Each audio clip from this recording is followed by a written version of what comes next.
Agent. Today, we will be looking at SCP-956. Object Class: Safe. Euclid. Special Containment Procedures. SCP-956 is to be kept at the approximate center of an 18 by 18 by 4 meter concrete room at all times. This door is to be locked with an armed guard posted to prevent unauthorized access. Entrance by research personnel into the room is only permitted once SCP-956 has entered a dormant state. Permission to bring a subject into the room must be cleared by O5 approval to decrease the occurrence SCP-956-1, as well as individuals fulfilling 956 activation requirement are not to be brought within 200 meters of SCP-956 containment area.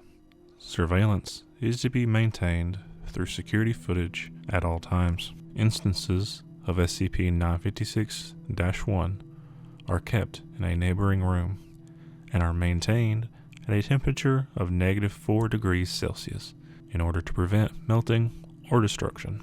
Any use of SCP-956-1 is to be authorized by at least one member of O5 and to be carried out in a room identical to SCP-956 containment chamber. Any excess SCP-956-1 created by tests with SCP-956 is to be incinerated unless authorized by personnel with security clearance 4 or higher, as are any extraneous instances of SCP-956. Description: SCP-956 appears to be a common piñata, resembling an unknown quadruped.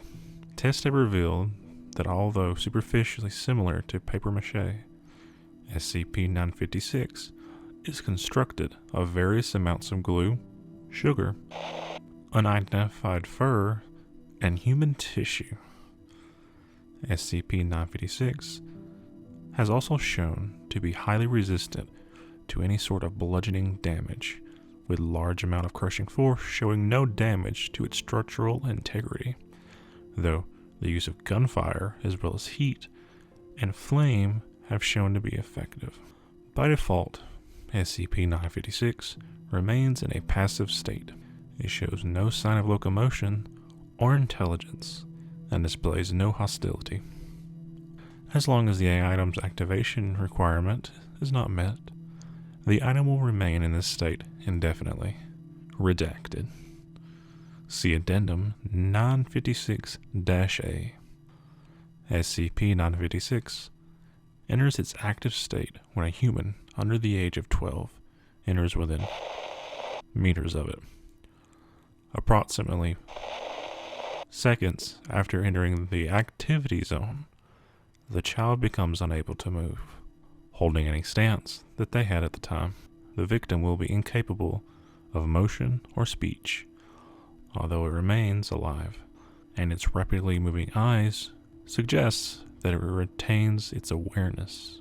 SCP-956 will move toward the victim and bludgeons him or her until the torso ruptures. Upon breach of the torso, the victim's body will disgorge large piles of unmarked candy, ranging from pieces.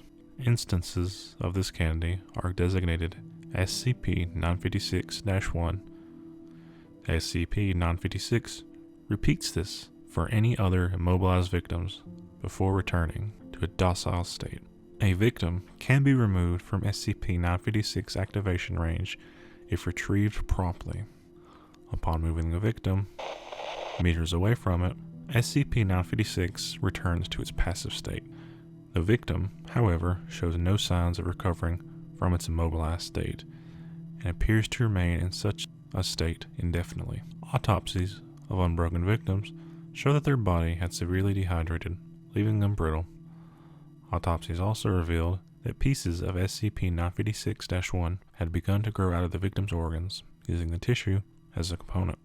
The amount of SCP-956-1 appears to be directly correlated to the time spent in SCP-956 activation radius. SCP-956 effects vary depending upon the age of the human consuming them. Humans at the age of 12 years or older go into a seizure within minutes of consumption, with a % possibility of cardiac arrest. There is an approximate chance of survival.